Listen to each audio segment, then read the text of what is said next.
حي على الصلاة.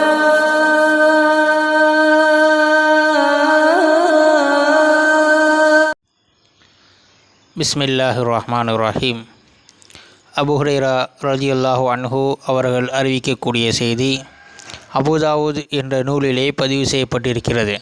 நபி ஸல்லல்லாஹு அலைஹி வஸல்லம் அவர்கள் கூறினார்கள், கணவனுக்கு எதிராக மனைவியிடமும் மனைவிக்கு எதிராக கணவனிடமும் சொல்லக்கூடியவர்கள், முதலாளிக்கு எதிராக தொழிலாளியிடம், தொழிலாளிக்கு எதிராக முதலாளியிடமும் தவறாக சொல்லக்கூடியவர்கள், அதாவது கோல் மூட்டக்கூடியவர்கள் முஃமின்கள் அல்ல, இறை நம்பிக்கையாளர்கள் அல்ல என்று நபி ஸல்லல்லாஹு அலைஹி வஸல்லம் அவர்கள் கூறினார்கள். சாதாரணமாகவே ஒருவரை பற்றி இன்னொருவரிடம் கோல் மூட்டுவது பாவமான செயல். கோல் மூட்டுபவர் சொர்க்கம் செல்ல மாட்டார் என்று நபி ஸல்லல்லாஹு அலைஹி வஸல்லம் அவர்கள் சொன்னார்கள்.